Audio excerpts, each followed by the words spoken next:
Hello and welcome to episode 3 of Talking MotoGP with myself, Rob Portman, and Donovan Free. And we're going to start off by talking about our South African heroes, especially Darren Binder, who not only finished a race, but... No, hang on, let's stop there for a second. Darren Binder finished a race. And it was epic the way he did it. I mean, that's the Darren I know and the Darren we all know and love. Yeah. He was simply sublime. And hats off to his team for giving him a package, because the way he was riding that bike, I mean, he was going into some of those corners, braking so late where I thought, oh, Darren, you've overcooked it, you're going to tuck the front. And he pulled it off. He reminds me of a certain Brad Binder. Yeah. Do you remember the way he always used to be able to outbrake? And same sort of thing. He used to say, he's not going to stop. He can't stop. And then he does and just makes the corner. He was so impressive. And some of the places, you know what he did right? And it's what his brother did in his championship winning year. He didn't let himself fall further back than like 3rd or 4th place. As soon as you get caught out that top 3 and in that big bunch, you get caught out. As soon as he got past, he passed straight back. He's keeping the Binder tradition. He qualified rubbish. Yeah. Qualifying was rubbish. Started off somewhere near the back, went through to the front, and just sort of stayed there. You know what I mean? And as you say, as soon as you get caught up in that sort of motley group, you're in trouble. No, you've got to stay out front. Well, you look just behind him like the Fanatis and them. They did. Fanati had good pace all the weekend, but got stuck in that mid-pack. And, I mean, it was a big group of about 15 riders. Yeah. But even if you're in that 13th, 14th place, to pass all those guys and get to the front is the hard part. He did it early, which was another good thing. Yeah. He just put his head down, and I spoke to him afterwards, and his game plan was to get to the front pack as soon as possible, which he did. And then, like I said, it was awesome to see Darren riding with that confidence. I think he needs to now take it a step further, like his brother did. His brother didn't just stay in the front pack, he stayed in the front. Yeah. No matter what, as soon as someone overtakes you, you get back in the front. And I think if he had been in the front, you know, and stayed out there, he probably would have won that race. I'm pretty sure of it. I think he could have, and you could see at the end he was happy with the podium, but he was a little bit disappointed because he knew... Because they went down that back straight, and he buggered up a little bit. He was a little bit behind. And then they just sort of all crowded around him, and he was blocked. He did well to get back to 2nd place. But he was sitting there going, well, I don't know what to do now. You know, I'm surrounded by riders, and physics says I can't go through them. as Brad Binder found out. Well, let's talk about Brad. Well done, Darren Binder, and that's why I'm wearing my Darren Binder shirt, because it was just epic, and let's hope that he can just continue that, and I think he can. I'm wearing a Lambretta shirt, because I don't have a Darren Binder shirt. Darren, we need a shirt for Donovan. Let's talk about Brad quickly. Yeah. Just looked like he was having to override that bike. He looks like his rear wheel is not screwed on properly. Yeah, it does. And I said this I was watching in practice, I already said this. It looks like if someone hasn't tightened that rear wheel. It looks like it's loose. He puts on brakes, the rear end is all over the place. He turns into the corner, he gets on the throttle, rear end. You saw through that turn 6 or 7, I can't remember, it's that fast left-hander. They take it flat out. And everybody in there is just going in there straight line perfect. Binder was smoking the rear tyre through there. Yeah, he was. He was out of shape. It's just, what is going on there? Well, I mean, I sent you the message that he sent to me afterwards, because I said to him, you know, he got penalised the one place for a little bit of rough riding. And I didn't think it was too rough, but even him in that message said he was having to override. I think people need to kind of understand, and I mean, I love Brad and all that, but I kind of understand where the officials are too, because it wasn't just the race. There were 3 incidents, what's a word called? Incidences in the race where he sort of roughed up someone, but then in practice he roughed up 3 people also. Okay, so it was a whole weekend. Yeah, the officials are going, hang on a second. So yeah, okay, if you take one incident, right, it wasn't that bad. Take it for a whole weekend. All right, I think it was sort of justified. Yes, yeah. And I think even Brad kind of goes, he did. In the message that he sent back to me, he said he was just he wanted to get on that podium so much that he had to override, and you could see he was just I just think he was getting frustrated. I mean, I think he got to the point where he said, I'm better than this. I should be up there. But that's exactly what it was. And it was frustrating because in the message to me as well, he said Ivan Lekuona, however you say that funny name, was just in front of him, and he was on the first spec new KTM Triumph Moto2 bike that they raced. Brad's on the latest, greatest. And he said Lekuona was just had grip in areas where he didn't. So, you know, being in the factory KTM team and the #1 rider, I mean, Jorge Martin suffered. He didn't even finish the race. So it just shows you how that team's on the back foot a bit. So we're not going to get too much into it. But Brad, overriding the bike, let's hope that they can sort that out. He's pretty confident they can, but they've got a lot of work to do there. Well, the nice thing is he's got a whole factory behind him. So that's going to kind of play into his favour. Well, that is the big thing, and that's why he doesn't seem too stressed at the moment. But 2 rounds in, hasn't been on the podium. You know, the championship is not going to wait for you. And it's his 3rd season in Moto2. It's time now. Yeah, I know. What is encouraging is that where at Qatar they were nowhere, they were 12th. At least they were, Brad was running a fast pace. He was struggling to sort of get past people and things, but he was able to catch up to the winning group. Two quick things before we move on. Moto2, we understand Moto2. First one, Baldessari, I think he might win the championship. He looks so good. I think his bigger stature just suits the 765 a little bit more. And you know what I like about him? He was there in kind of like third place. And everyone was like, okay, well, there's a Baldessari there. But, and they were watching Schrotter and Gardner going all over the show. Baldessari was just kind of like, anyway, you kids carry on now. And then sort of at the end of the race, he was just like, well, it's been fun. I'll just check out now. And he disappeared. He looked so composed. He did. He looked very composed. Very un-Baldessari-like. Normally, he's the one out of shape and putting stupid that moves is worrying. When someone looks that composed, you kind of go, all right, they got a lot, it means they got a lot in the I just think he's a lot more suited to the bigger bike. Gardner. Yeah, I loved watching him. I put on Facebook, I said his riding's looking very Gardner-ish. Some people took that the wrong way. I don't mean a gentleman who works in the garden. I mean... His surname is Gardner. Like a late 1980s madman from Australia. That's what he looked Wayne like. Gardner did. He rode the exact same way, very aggressive. There were times where I just thought Remy Gardner was going to high-side himself into oblivion. He's so hard on that throttle on that bike, but he seems to just get away with it. And you've got to put him as a contender now, because from the end of last year till now, he's up there, and it's so exciting to watch him. It's like I'm sitting there going, come on, Brad, but Gardner also, come on, Gardner. I must say, I'm a big Gardner fan now, and from just watching how he rides, he just leaves nothing out there. He goes all out, and Moto2 is going to be exciting this year. The new 765 Triumph has already made it exciting. What I love is, okay, and we didn't think it would make that big a difference, but have you seen how loose those bikes are? I love it. Okay, I mean, Brad was very loose, but everyone else, I mean, they're loose. They get on the throttle and those things. Moves. I think that's going to change a bit. They're still kind of getting in the motion. You'll see eventually they're going to stop the bikes more, point them more straight up. So that'll kind of get better. But let's enjoy it while we can. Yeah, I think it's been it was a brilliant decision by Dorna to bring in the Triumph motors, and well done to Triumph and everyone in Moto2 for getting it so perfect so quickly. Like you said, it's just going to get better. Let's move on to MotoGP now, and we'll touch briefly on Marquez. I mean, he was there. All right, he went up front. He won. He just blitzed everyone. Good order. Behind him, it was a really good race. Look, Marquez had his troubles throughout the weekend, but just take nothing away from him. He was just so good again. Do you know what I don't understand is that Argentina's really hard on tires.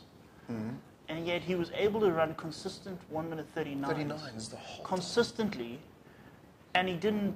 I mean, what I actually thought was going to happen was a replay of, I think it was 2015. I think it was. Oh, where Rossi caught him. Where Rossi actually caught him. Yes. And I kind of thought that was going to happen because it looked like it would. I mean, he was disappearing, and I was sort of thinking, you can't have that much pace. You can't run that pace on those tires. Those Michelins don't.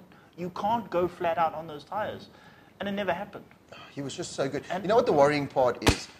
As my microphone thing goes bailing, there we go. And cut. The worrying part is that the Honda is just so much better. Well, something I did notice is that when they all pulled into Parc Ferme afterwards, Honda and Ducati quickly covered their back tyre with a tyre warmer. Now, Ducati, I understand, they've got that what's it called, that upside down thing? Upside down spoiler, miniature Subaru wing on the bottom of their Which didn't really make much of a difference. The first thing Honda did is cover up their rear tyre. And I suspect they've got something there, they've found something that keeps the back tyre. So Marquez can ride flat out, can do consistent 39s. And I mean, I know Dovizioso, you watched him, and Rossi and all of them, they were riding mid to high 40s. Early on, they were maintaining that pace. And the simple reason is that they saw Marquez disappear and thought, I can't do that because I'm going to destroy my back tyre. And yet at the end of the race, they were running low 40s, which is how you ride on the Michelin. And that pace kept the likes of Miller, Petrucci, all those kind of guys in Morbidelli, Vignales were right in the mix there as well. Good to see the Yamahas up there, unfortunately being skittled out towards the end there by Morbidelli. You know what, I was watching that. I suspect everyone immediately says, Morbidelli, you bastard, you took everyone out. But the way I see it, it was sort of three bikes hauling into the corner at the same time. Petrucci went really late, but he had to brake so hard that he stopped in the middle of the corner. Vignales kind of ran in and had to kind of stop and also. Try to square it and up. what you actually ended up with was a bumper bash. Yeah. So, and then you got Morbidelli. So you got these two. So you got Petrucci stopping, Vignales going, oh, holy cow, avoiding. And then kind of, the third one Morbidelli, I could see that Vignales thought Petrucci was going to run a little bit wide, so he tried to brake a bit harder to square it off, and Morbidelli wasn't expecting them to slow down the pace so much and just rear-ended.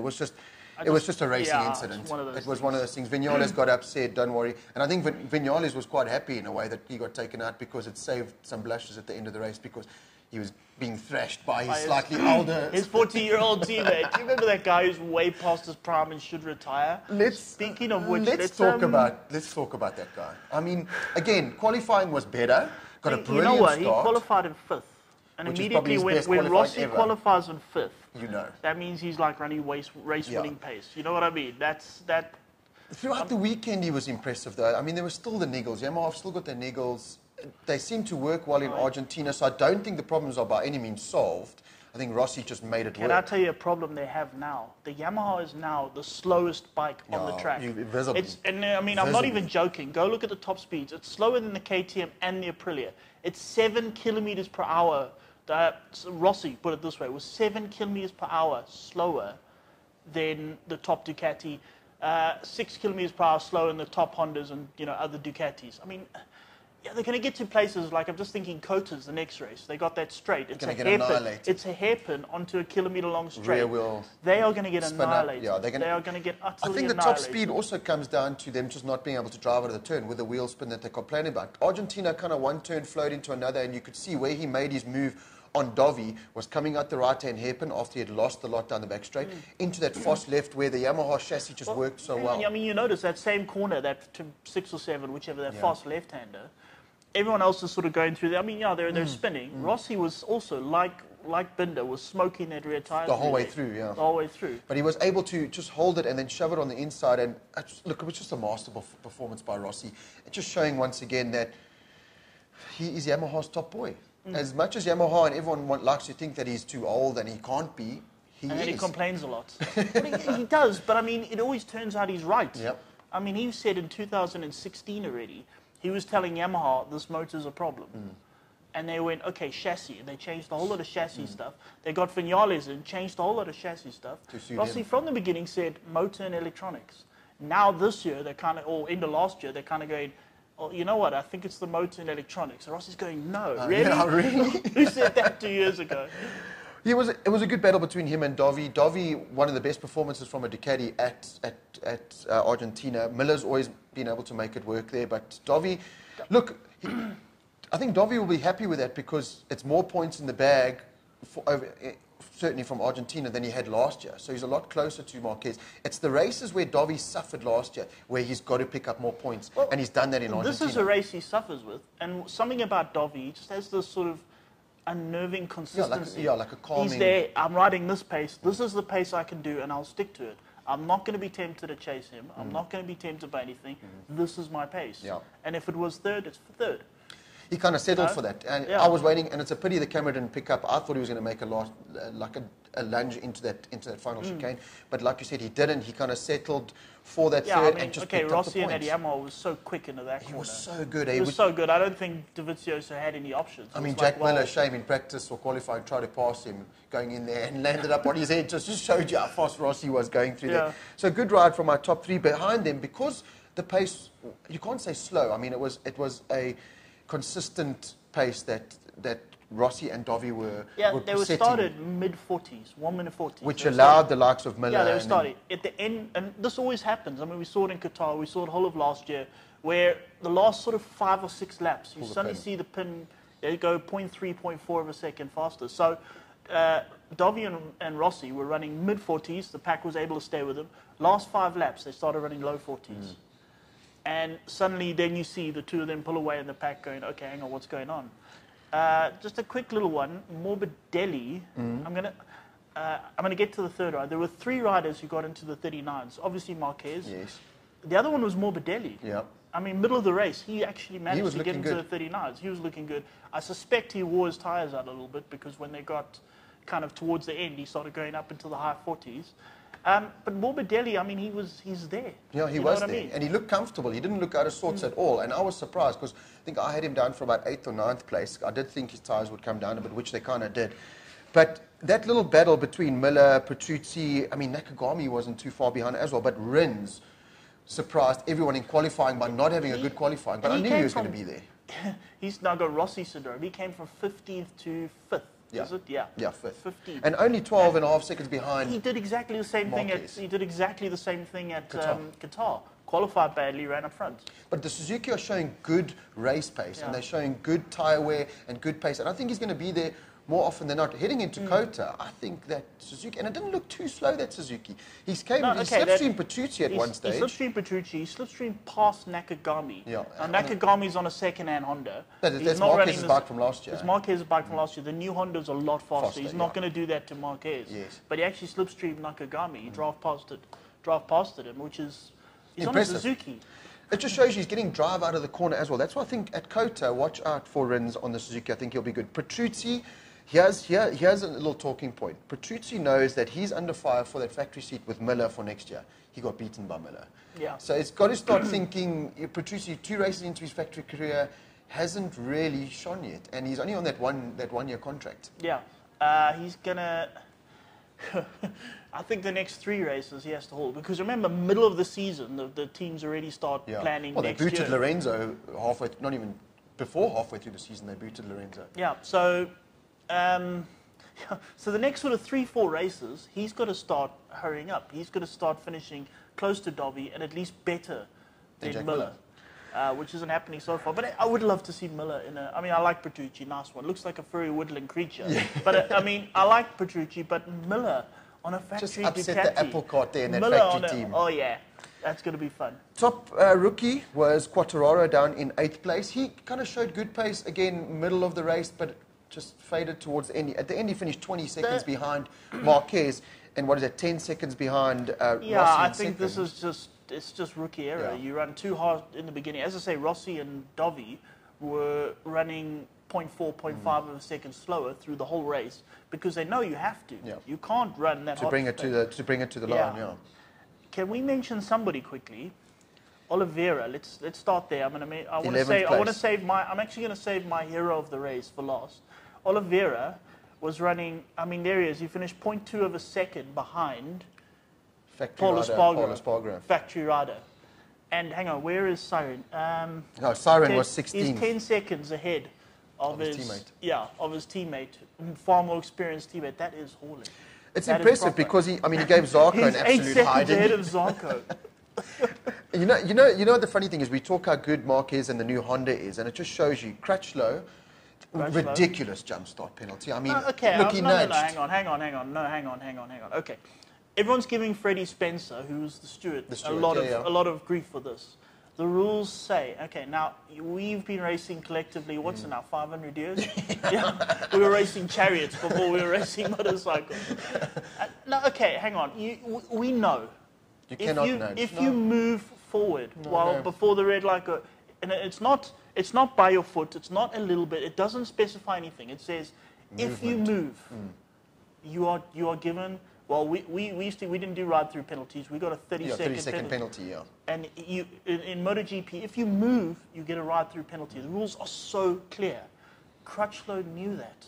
And he did move. I just think it's a bit harsh. Yeah, why did he move? Okay, I know it's harsh. I think maybe the rules need to be re-looked at. I just think if you gain an advantage, sure, but he didn't really gain an advantage. Yeah, but how do you judge advantage? Yeah, I mean, if you're moving by the time you set off, you've got an advantage. I remember the previous rule was that if your wheel went over that front line, I mean, you watch the racing from the days gone by, those guys are like almost gone before that light even comes off. That used to be. I mean, that was like 80s, 90s. Yeah. But the problem with that is then you got guys who used to line up a little bit behind the line. And then get a rolling. rolling. Then time it so that by the time the light goes off, they've got a rolling. So it stops that. What I do think they should do is they've got that, that alternative road thing. Yes, maybe use that longer corner. I mean, that's going to lose you 2-3 seconds. Penalty lane, yeah. They should be doing that, yeah. Yeah, right-through's a bit harsh. I think Crutchlow, I mean, I know he was angry afterwards and people are saying it's unfair. Crutchlow knew the rules. Yeah. Crutchlow was moving when the light went off. Crutchlow knew that if he moved, he's going to get a ride-through penalty. Why was he moving? I like that idea of maybe using the penalty lane because some tracks, like Argentina, the pit lane is ages. Kota, the pit lane is ages. Okay. Some of them are short. So a pit lane penalty is a little bit harsh because it's not a 20-second or a 10-second penalty at every round. It's not a specific time penalty. Whereas I think Crutchlow would have taken probably a 20, 30-second penalty because it probably would have been less than riding all the way through the pits. I want to talk here that Marquez won. Okay, but he's Marquez. Come on. I mean, he's been flipping Monte Carlo his whole life, and he's got the best engineers and the most money behind him of anyone. Crutchlow, you know, he'd be a coal miner or a mechanic if he were to bike racer. I love him. I love him. British plumber. Okay. He got a ride-through penalty. He lost 25 seconds because of that ride-through penalty. If you look at his race time and deduct the ride-through penalty, he was 4 seconds ahead of Rossi. Jeez, that's impressive. He would have finished second, 4 seconds ahead of Rossi. And they would have put him, what, about 4 seconds behind Marquez then, which is not terrible. Not terrible. Look, and this is a little bit embarrassing for the likes of Lorenzo, who pit lane limit on the start line. He just doesn't do himself. I love Lorenzo, and I want him to do well, but he just doesn't fight a good case when he presses the pit lane limit on the start line. Something I will say also is, okay, I mean, if you don't know, they've got a special launch control function on those bikes. It's the most insane thing you've ever seen.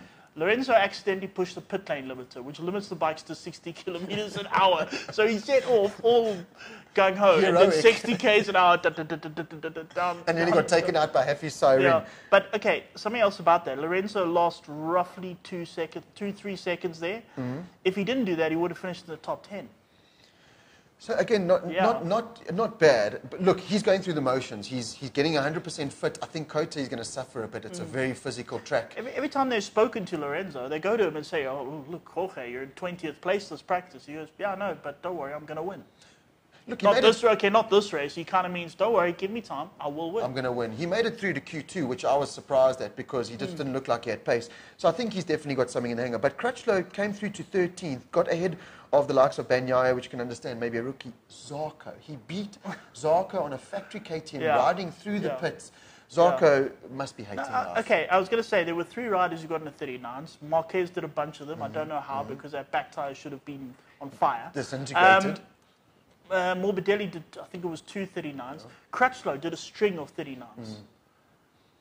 As I say, he would have finished 4 seconds ahead of Rossi. He's going to be impressive in Kota as well because finally Crutchlow's not making this noise about this ill-handling Honda that he has before. They're all complaining still a little bit about the front, maybe pushing a bit.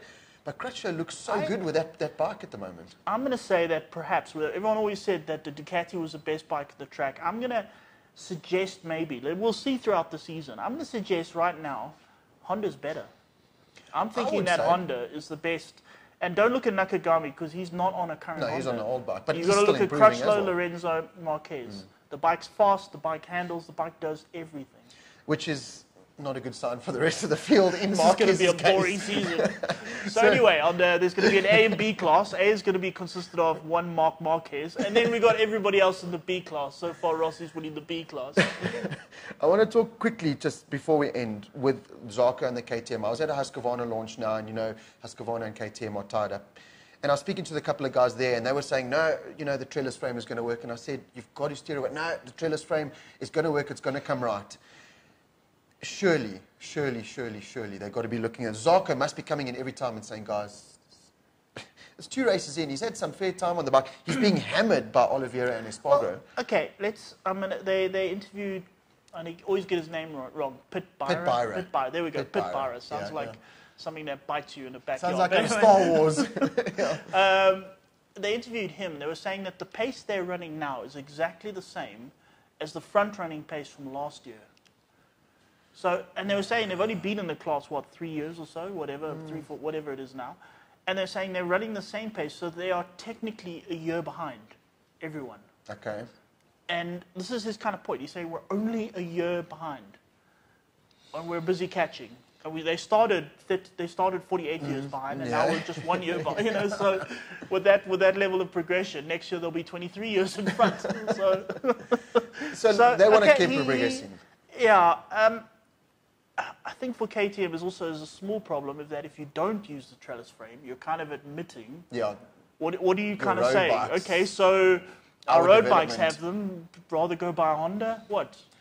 So they're gonna look. The guys from Husqvarna said to me they will persist with it. They're gonna make it work. I just think Zarco, 33.3 seconds behind. Okay, I think that is Zarco. Okay, he's 8 seconds behind a rookie and his teammate. And his teammate in the same bike. So this kind of shows me that, all right, that's not the KTM, that's Zarco. He needs to maybe gel just better. switching off. Yeah. He needs to kind of learn to gel better with that bike. Oliveira came from a trellis frame and WP suspension. Espargaro's been on it for 3 years. Yeah, now, 3 years. Yeah, 3 years, yeah. Okay. This is his 3rd year on it. So, they kind of know. I think Zarco, a bit like Lorenzo, he's got some to adapting to do. He's got some adapting to do. I would love to see KTM stick with what they have now and start winning, because that'll kind of change it up a bit. Yeah, it would be awesome. It would get everyone else scratching their heads as well, and for them it would be such a pat on the back for this smallish company KTM, who seems to be buying everyone at the moment, to make the progression into MotoGP. Let's move on then to, it was another exciting race in Argentina. We're going to have it throughout the whole season. Let's move on to Cota. We know Marquez is going to just win that by miles. Okay, so Marquez is going to win. Okay, hang on. If you have got a Subaru account, Marquez is going to win. How much is he going to win it by?